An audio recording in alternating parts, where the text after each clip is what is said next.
You missed a spot, Private. If I see one more speck of dust on that locker, you'll be scrubbing this floor with a toothbrush until your gums bleed." The voice of Private First Class Stone echoed off the tiled walls of the staff locker room, dripping with the kind of petty authority that only a 20-year-old with a tiny bit of power can wield. On his knees, scrubbing the grout with a rag that smelled of bleach and regret, was Private Miller. He didn't look up. He just kept scrubbing. This was punishment detail. Fatigue duty, the lowest of the low. And all because they had failed a uniform inspection. If you've ever had to do a job that felt beneath you, only to realize later that no honest work is shameful, hit that like button. Today, 3 recruits are about to find something in the trash that's worth more than gold. And they're going to learn that the man cleaning the toilets might just be a bigger hero than the man giving the orders. The locker room was humid and smelled of stale sweat, industrial cleaner, and old boots. It was the domain of the support staff, the cooks, the mechanics, and the maintenance crew. It was a place the recruits were told to avoid, a place for the invisible people who kept the base running while the real soldiers trained for glory. Miller wiped sweat from his forehead with the back of his sleeve. Beside him, Private Jenkins was leaning on a mop, looking bored. "I don't get why we have to clean this place," Jenkins complained, kicking a bucket. "It's the janitor's room. Isn't that literally his job? Henry, the old guy who shuffles around like a zombie." Stone laughed, leaning against a row of lockers. "Henry? That guy's useless. Have you seen him? He looks like a stiff breeze would knock him over. I bet he hasn't lifted anything heavier than a mop bucket since the Cold War. We're doing him a favor. Although, honestly, the guy creeps me out. He never talks. Just stares at the floor."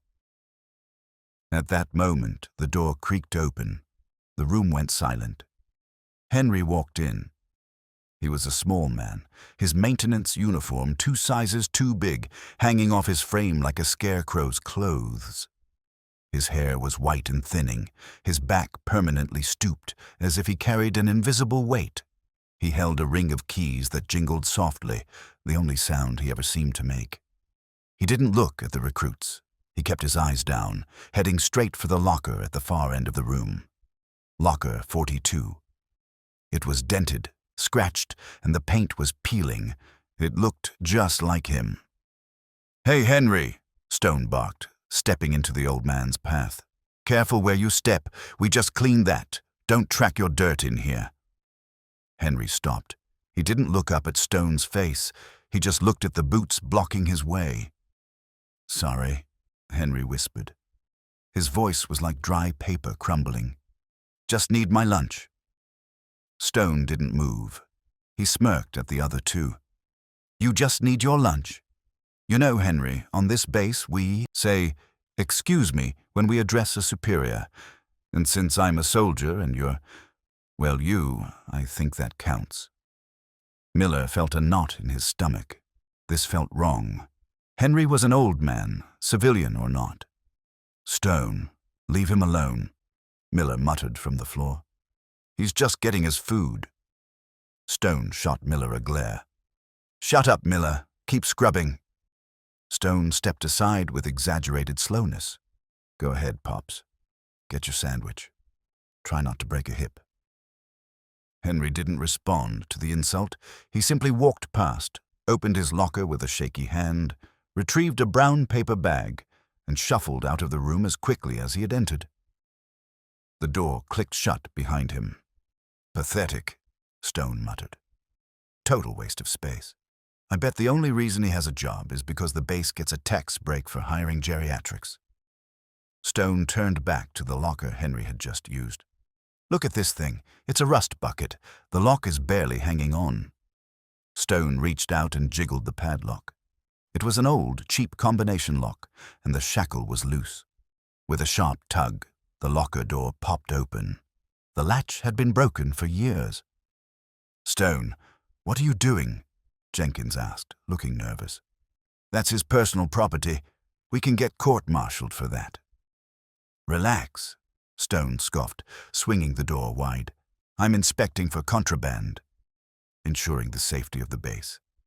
Besides, what's he gonna have in here? Insure? Denture cream? Stone peered inside. The locker was starkly empty compared to the soldiers' lockers. No pin-ups, no snacks, no gear. Just a spare uniform shirt, a pair of worn-out work boots, and on the top shelf, pushed all the way to the back, a small wooden box. It was a cigar box, the wood dark and stained with age, the label peeled away so you couldn't tell the brand. It looked ancient. It looked out of place among the industrial grime. "What's that?" Miller asked, standing up and walking over, his curiosity getting the better of him. "Probably his stash of unauthorized candy," Stone joked. He reached up and grabbed the box. It was heavier than it looked. He brought it down to the bench. "Let's see what the ghost is hiding." "We shouldn't open it," Miller said, reaching out a hand. "Seriously, Stone, put it back." "Don't be a coward, Miller. We're just looking." Stone popped the latch on the cigar box. It opened with a creak of dry hinges. The three recruits leaned in. They expected to find loose change, maybe some old photos or perhaps some cheap trinkets. They didn't find trinkets. Sitting on a bed of faded, crushed blue velvet was a medal. It wasn't just any medal. It was a cross of dark bronze with curved arms. In the center, a caravel sailing on waves, suspended from a ribbon of navy blue with a white center stripe. The metal caught the harsh fluorescent light of the locker room, gleaming with a dark, somber intensity. It looked heavy. It looked important. Beneath the medal was a folded piece of paper. The paper was yellowed, brittle, the creases deep and fragile. The letterhead was embossed. Even in the dim light, the seal at the top was unmistakable. The eagle, the shield, the words, "The White House." "Is that?" Jenkins whispered, his voice trembling. "Is that a Navy cross?" Stone frowned, picking up the medal. He handled it carelessly, flipping it over in his hand. "No way. A Navy cross? For Henry? The guy who cleans the toilets? No chance. He probably bought this at a pawn shop. Or stole it. Stolen valor. That's what this is." Miller stared at the medal in Stone's hand. He felt a chill run down his spine. "Put it down, Stone. That's not a toy." "It's fake, Miller. Look at it. It's old. It's probably a prop." Stone reached for the letter. He unfolded it, the paper crackling loudly in the silent room. "Let's see what this fake letter says. To Master Chief Petty Officer Henry G. Vance." Stone paused. He read the name again. "Henry G. Vance. That's his name." "Read the rest," Miller said, his throat dry. Stone cleared his throat, reading with a mocking tone that slowly, sentence by sentence, began to falter. "For extraordinary heroism in action against an armed enemy, while serving as a damage controlman, USS..." Stone squinted. "USS Frank E. Evans, June 3rd, 1969. Stone stopped reading. The room felt suddenly colder. The mocking smile dropped from his face. "What?" Jenkins asked. "What did he do?" Stone didn't answer. He was staring at the letter. His eyes were scanning the text, skipping over the military jargon, catching the phrases that mattered. Severe collision. Ship cut in two. Absolute darkness. Disregard for personal safety. Held the watertight hatch open, saving the lives of 12 men. Water rising. Severely burned. "He held a hatch," Stone whispered, his voice barely audible. "The ship was sinking. He stood in the doorway and held a hatch open while the compartment flooded. He let other guys out." "Let me see that." Miller snatched the letter from Stone's frozen fingers. He read the signature at the bottom. It wasn't a stamp. It was ink. Faded, blue ink. "Richard Nixon." "Holy," Jenkins breathed. "It's real. The janitor. Henry. He's a war hero." "He's a Master Chief," Miller corrected, looking at the rank mentioned in the letter. "Do you know how hard it is to make Master Chief? And he's pushing a mop." Stone looked at the box, then at the locker. then at the door where the old man had exited. The arrogance that usually defined his posture was gone, replaced by a look of sheer confusion and dawning horror.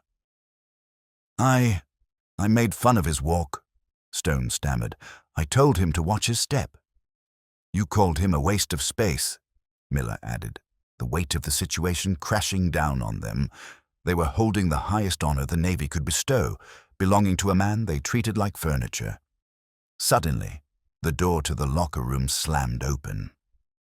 The three recruits jumped, Stone nearly dropping the medal. Standing in the doorway was Captain Thorne.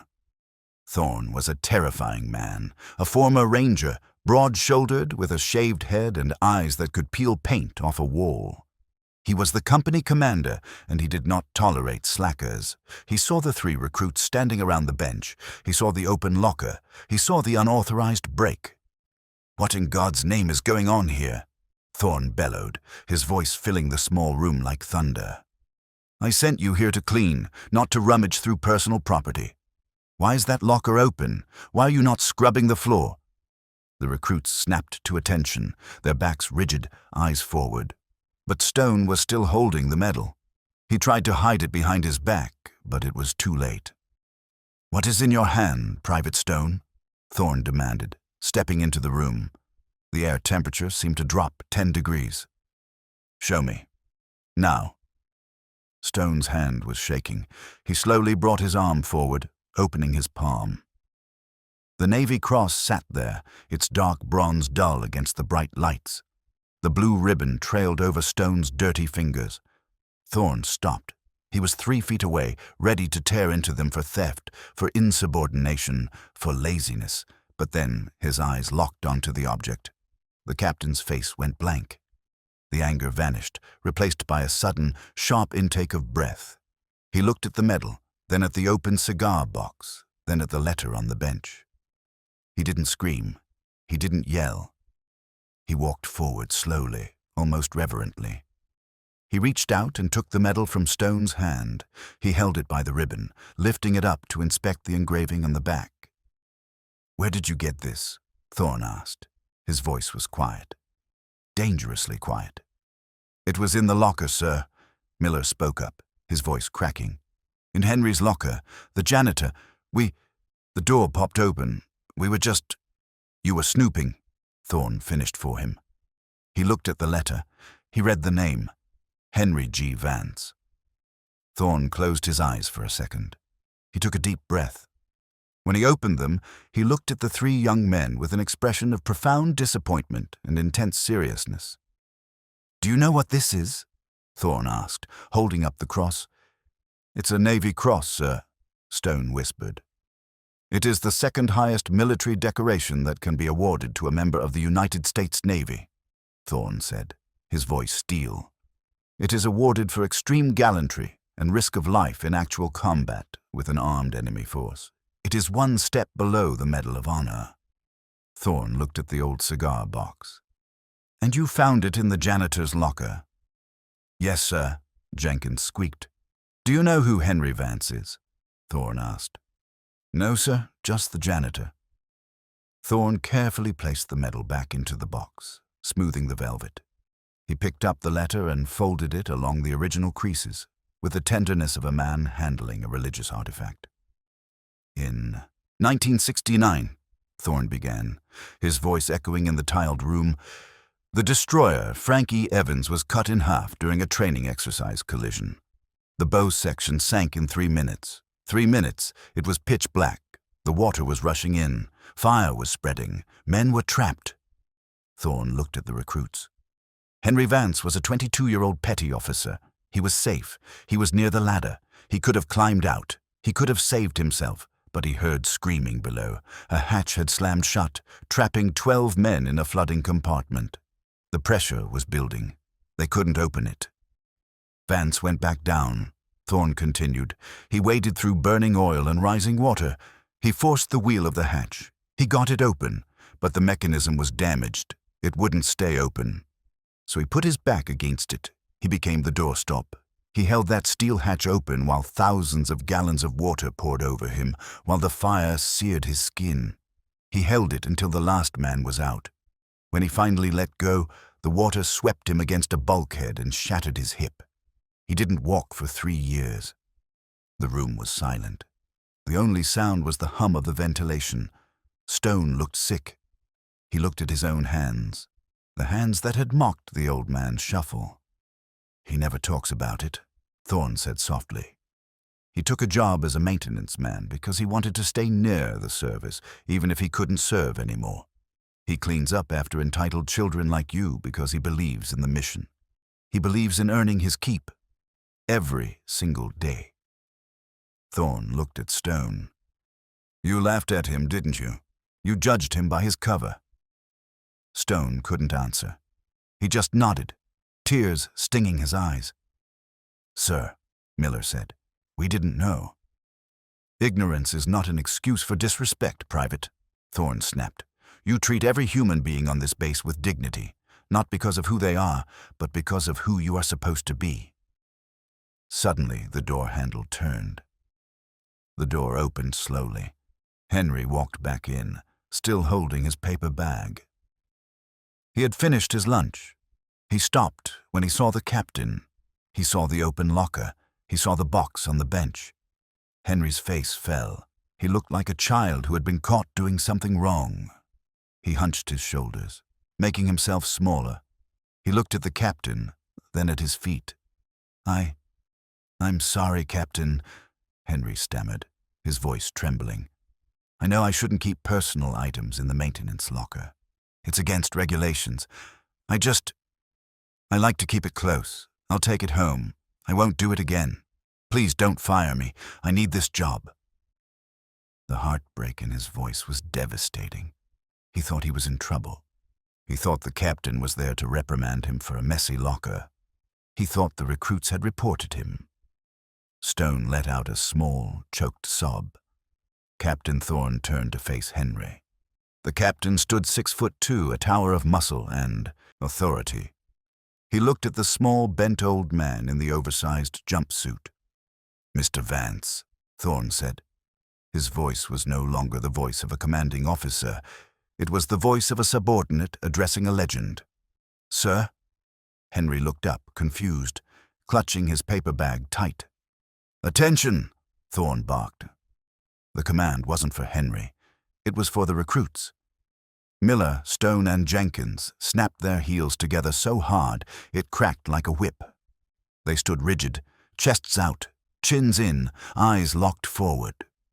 Then Captain Thorne did something that made the air leave the room. He turned his body fully toward the janitor. He straightened his back. He assumed the position of attention, and slowly, with perfect, crisp precision, the captain raised his right hand to the brim of his cover. He saluted the janitor. It was a slow, held salute. A salute of supreme respect, a salute usually reserved for the president or a general. "Master Chief," Thorne said, his voice thick with emotion, "you have nothing to apologize for. It is an honor to have you on my base." Henry stood there, frozen. His eyes widened behind his thick glasses. His mouth opened slightly. The paper bag crinkled in his grip. He looked at the captain, saluting him. He looked at the 3 recruits, standing at rigid attention, tears streaming down Stone's face. Slowly, instinctively, the muscle memory that had been dormant for 50 years woke up. Henry dropped the paper bag. He straightened his spine. The stoop vanished. His chin came up. The years seemed to melt away from his face. He brought his gnarled, arthritic hand above. It wasn't perfect. His fingers were crooked, his arm shook slightly, but it was the salute of a sailor. "Thank you, sir," Henry whispered. Thorne held the salute for a long moment, letting the silence burn the lesson into the souls of the 3 privates. "Order armed," Thorne commanded softly. He dropped his hand. Henry dropped his. Thorne walked over to the bench. He picked up the cigar box. He closed the lid gently, latching it. He picked it up with 2 hands and walked over to Henry. "Your property, Chief," Thorne said, handing it to him. "I suggest you get a better lock. We wouldn't want anything to happen to this." Henry took the box. He held it against his chest, right over his heart. "Thank you, Captain." Thorne turned to the recruits. "As for you three," he said, his voice dropping to a growl, "you have a lot of work to do. This room is filthy, and when you are done with this room, you are going to wax the hallway. And when you are done with the hallway, you're going to find Mr. Vance and ask him if there is anything at all that he needs done. Do I make myself clear?" "Yes, sir," the three shouted in unison. "Carry on," Thorne said. He nodded once more to Henry, then turned on his heel and marched out of the room. The door closed. The silence returned. But the dynamic had shifted. The universe had realigned. Henry stood there, holding his box. He looked at the recruits. He looked nervous again, the moment of military bearing fading back into his shy persona. I can come back later," Henry said, turning to leave. "Let you boys finish." "No," Stone blurted out. He stepped forward. "No, Mr. Vance. Please." Stone walked over to a chair, the only chair in the room with a cushion. He pulled it out. He wiped the seat with his own sleeve. "Please sit down, sir," Stone said. "You shouldn't be standing. We have this covered." Henry looked at the chair, then at Stone. He saw the red eyes. He saw the change. He smiled, a small, toothless, genuine smile. "I'm all right, son," Henry said. "I've got work to do too." "Not today," Miller said, grabbing the mop bucket. "We'll do your round, sir. Tell us what needs to be done. We'll do it. You just rest." Henry looked at them for a long time. He saw the regret. He saw the respect. He nodded slowly. He walked over to the chair and sat down, placing the box on his lap. He sighed, a long, deep sigh of relief. "Well," Henry said, his eyes twinkling, "the second-floor bathroom has a leak, and the break room is out of coffee." "On it," Jenkins said, grabbing a toolkit. "And," Henry paused, "if you boys aren't too busy, maybe you could listen to an old man ramble for a bit. It gets quiet in here." Stone stopped at the door. He turned back. "We're not busy, Chief. We're not busy at all. Tell us about the ship." And as the recruits scrubbed the floor, scrubbing away their own arrogance along with the dirt, Henry began to speak. He spoke of the ocean. He spoke of fire. He spoke of brotherhood. And for the first time in a long time, the locker room didn't feel like a punishment. It felt like a church. We walk past heroes every single day. We see the uniform of the janitor, the waitress, the bus driver, and we forget that underneath those clothes might be the scars of a warrior. We judge by the job title, not the soul. But true greatness doesn't need a podium. It doesn't need a spotlight. It sits quietly in a dusty locker, waiting to be discovered. Henry Vance didn't save those men for a medal. He didn't do it for fame. He did it because it was the right thing to do, and he swept the floors with the same dignity he showed when he held back the ocean. If this story moved you, if you believe that every person deserves respect regardless of their station in life, hit that subscribe button. Leave a comment saying salute to honor the Henrys of the world, the quiet heroes who hold the door open for the rest of us. Share this video with your friends. You never know. The person you ignore today might be the hero you need tomorrow. Stay humble, stay grateful, and always, always respect the rank of the human being standing in front of you. Dismissed.